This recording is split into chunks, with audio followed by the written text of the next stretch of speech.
The fucking one judge miles. Hello, YouTubers. Joe Kersey here and Paul Bennett on Sunday, July 26th, 2015. And just a hair after 9 o'clock in the evening, or 2100 in the evening, Eastern Daylight Time. How you doing, guys? We've, well, I have and Paul has, sort of by walking in upon everything. I had been, I'm sorry I'm sliding this thing around. I know that makes a hell of a noise. I'd been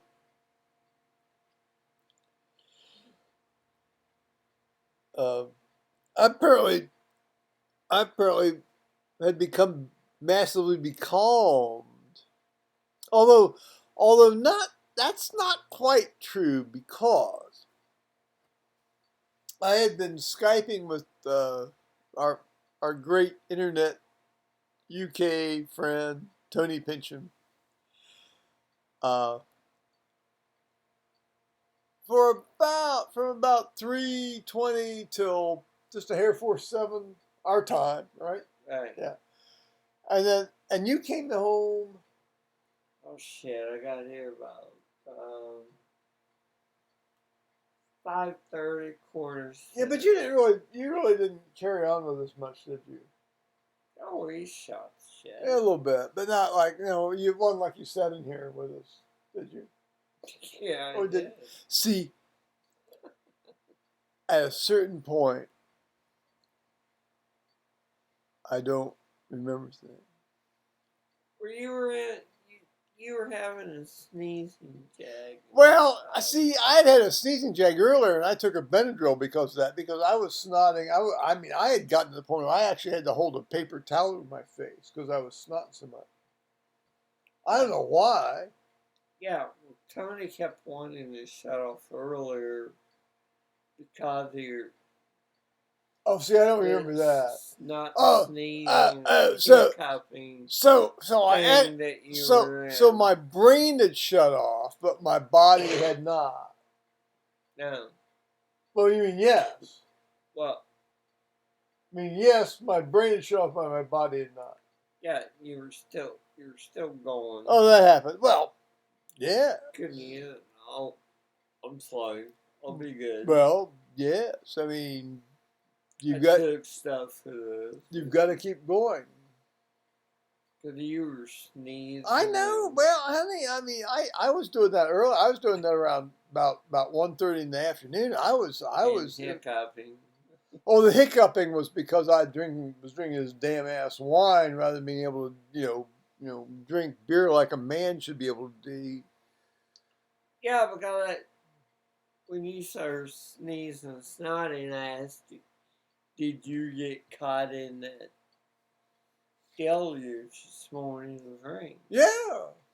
Yeah, I said yes. As soon as I opened the door. Yeah, I opened the door, and all of a sudden it's like what the fuck? It's like movie set started. I mean, it started as I opened the door.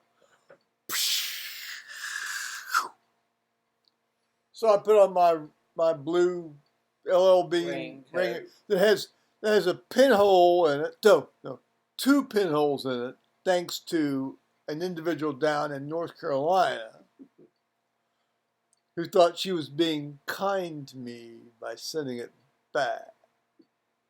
No, don't put 2 pinholes in a Gore-Tex raincoat and think it's now a raincoat. It's no longer a raincoat. It's a Gore-Tex raincoat that has 2 pinholes in it that leak. Let those with ears hear.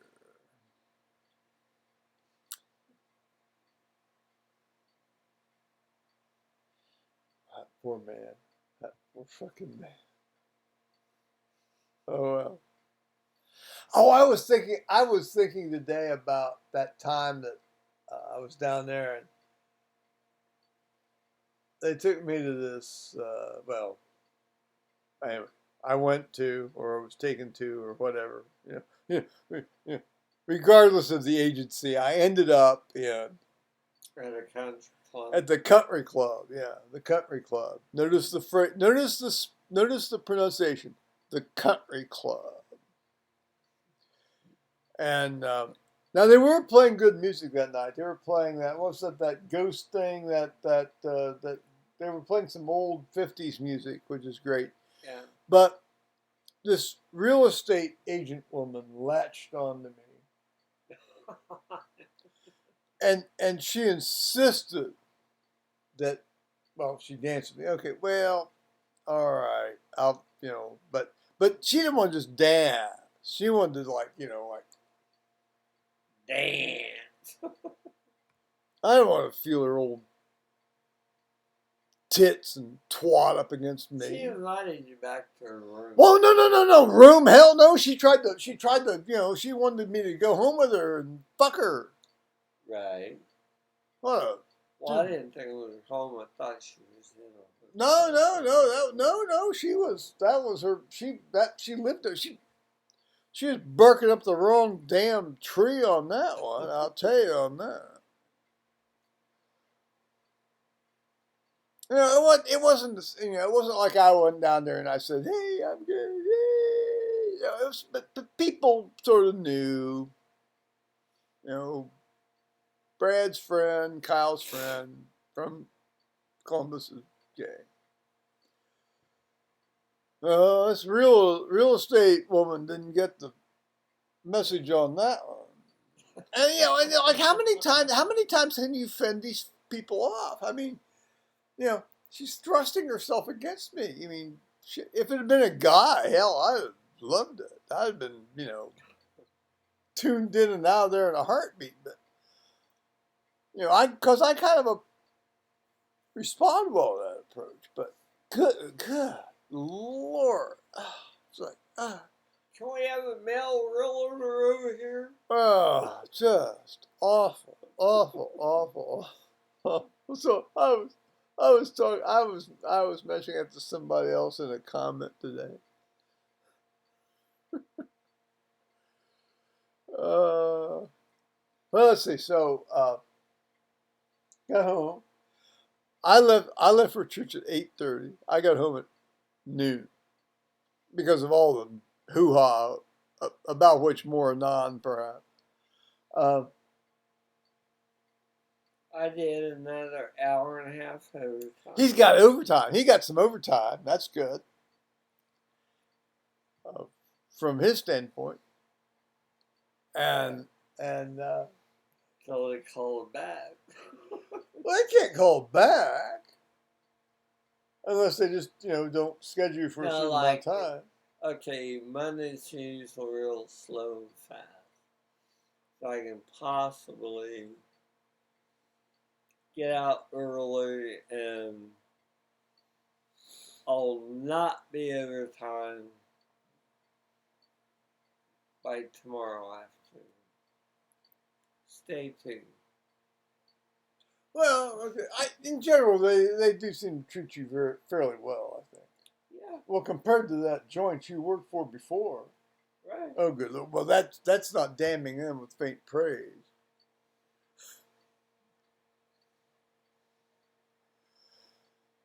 Now, it seems that, Tony Pincham and I had Skype from about 3:30 to 7:30, something like that. Is that right? Till 7.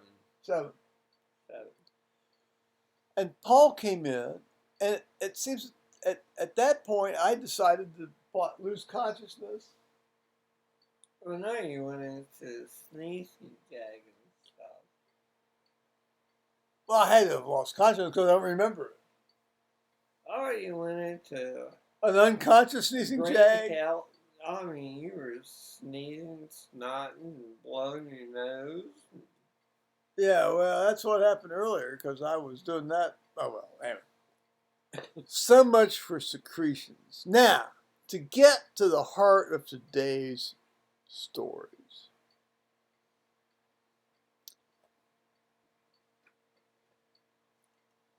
I found the glass. I was looking for one.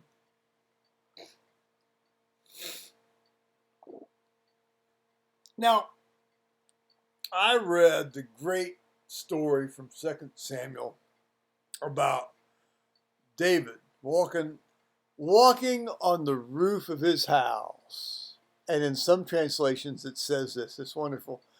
Walking on the roof of his house in the cool of the evening. Now, anybody who's ever lived, nice. yes, this is a great phrase. The cool, as anybody who's ever lived in a hot climate, or even, like Central Hot, one often likes to wait until it's just a nice phrase. The cool of the evening. Oh wow! It's erotic. It's erotic. And he went out under his roof and he looked down and he saw this woman in her bathtub or bathing pool or something on the roof of her house. Clearly, he had a taller house because he was in the king's house.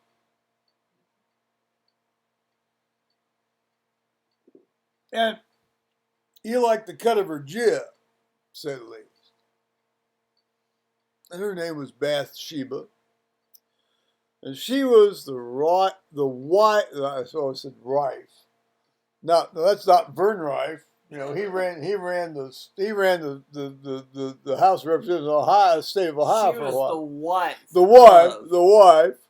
Well, she was the wife of Uriah the Hittite, who was fighting out at Rabbah with Joab, with David's armies. See, this was when David had gotten a bit older and wiser. Well, older. I don't know if he got wiser, but he got older. That doesn't mean that just because you get older doesn't mean you don't like to, have it on.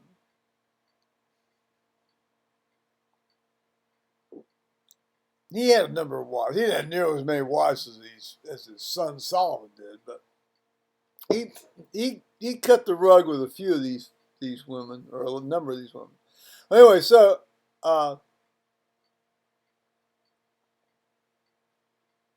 he casts his glance down there upon her, and he sends a minion down to see who she is. And Saul, right? No, this is David, and the guy comes back and says, "Well, that's Bathsheba, son of Eliam, who was married, whose husband is Uriah the Hittite, who was fighting with Joab in your army." So David, sends word to have Joab send Uriah the Hittite back to him. And Uriah the Hittite duly comes back, and what David wanted him to do was to go back down to Bathsheba and fuck her. So the creditable case could be made, for paternity, the paternity of Uriah. Uriah wouldn't do that. Uriah was going to be a good soldier and a loyal follower, and so he didn't go down to his house and wash his feet, which is a euphemism for fucking his wife. He did not go down to his house and wash his feet. He slept outside the door of David's house. Score one for Uriah. Well, up until what later on happened. And David thought, well, I'll get his ass drunk, and then he'll go down to his wife and fuck her. No, he didn't do that either on the second night. So then he sent him back with a letter saying, telling Joab to put Uriah in the front of the fighting so he'd get killed. Manslaughter by indirect action, huh? Now, where was the Daily Mail to report this story when it was happening? Because that's exactly the kind of story the Daily Mail would eat up. up, isn't it? Yeah, it really would. Yeah. And the time. Well, no, I don't know at the Times, but the Telegraph doesn't do that. Telegraph's more genteel about this kind of stuff. What am I doing? Oh, here we are. I'm back. We're back. Oh, stop flying around my face. Oh, stop it. I'm beset by insects that you can't see on this screen. Got in before we shut the door for the night. And before the poison has killed them. Right. Maybe that's why I'm snotting and snorting. All the poisons. The new stuff. Do you suppose? Could be. It could be, yeah. Well, I'll have to ponder that. I'll have to ponder that. I'm not snorting right now. No. Well, maybe it's every 7 hours I'll snot and snort. Who knows? Yeah. Well, let's see. Keep a journal. Live and learn, live and learn, live and learn. So now today, as you all know who follow me, I've been wondering about what's going to happen when this individual from the diocese came forth to be with us, to share with us, to embrace us as a congregation during our problem while we were searching and yearning for a new rector. Notice all the. You're talking about the interim. Oh no, I'm talking about this cannon up from Cincinnati. Not a cannon like a 155 millimeter howitzer, but It's a snake. wow. You know they're going. I know what they're going to do. They're going to drag this process out so everybody gets the jobs for the boy. I mean, they're all going to be able to justify their positions and jobs for all this tire spinning crap. Just to get it in, and then they'll start looking. Yeah, I mean that's exactly what 3 people stood up and said to this individual today, and said, why do we have to even have an interim when we already have somebody here present with us that we really like? No, not an interim. Well, yeah, it would be an interim actually, because this guy's officially retired, who's already said he'd be very willing to stay here and be our interim. So we don't. So you have a search process for a rector. But it seems that at the same time you also have a search process for an interim. Well, this could eliminate the search process for the interim, which costs at a minimum of $10,000 in terms of people being flown in and talked to and this, that, and the other. And of course they have to go through like a survey and a vetting process and a this and a that and this is just jobs for the boys. This is just bullshit jobs for the boys. So, in any case, interestingly enough, I read today, I made a mistake. Bing! That's God telling you your pride's fucking with you. And I did the prayers of the people, and bing! One mistake. That's also God telling you he's fucking with you. Your pride. Your pride's fucking with you. So,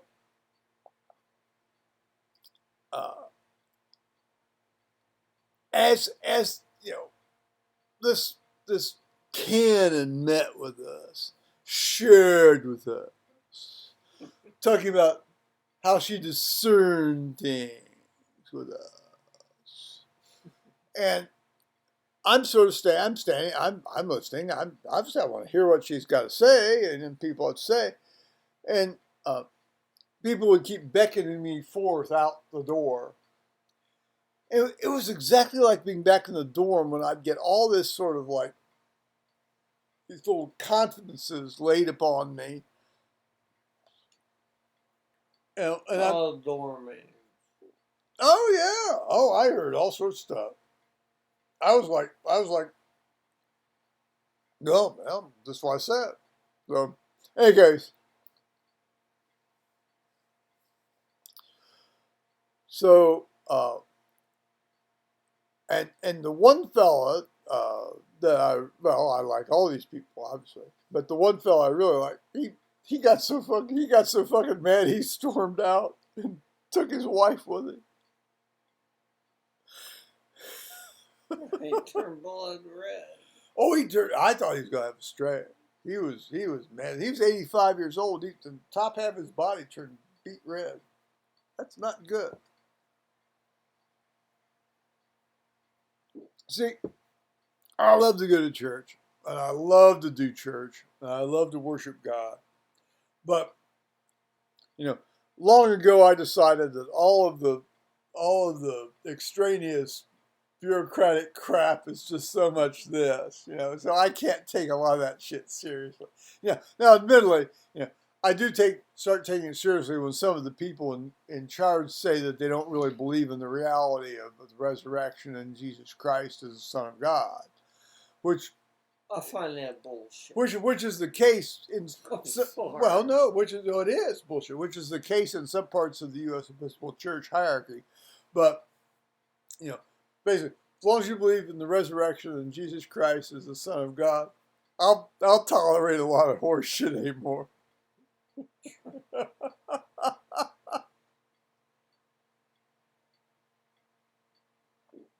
never believed anything but. Well, of course. Well, of course. Fuck.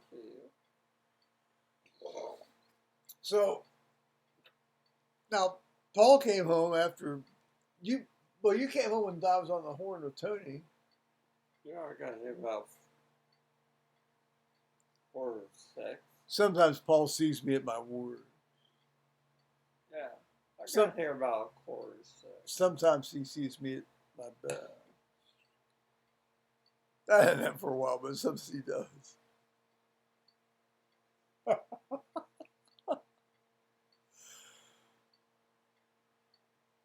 Well, I stopped and got 12 back. Well, good. Well, I would imagine you did. What did you get? Did you get a? No, got a bud. Oh, you didn't bring it. Did you? You didn't bring it in. Did you leave it out in the truck? No. I drank that much of it. Dear Lord Almighty. Well, there we go. I shouldn't be the one talking about me. Hey, have a good time and a good few. Well, fuck yeah, we have a good time. You bet your ass we have a good time. So, we'll say bye-bye, YouTube.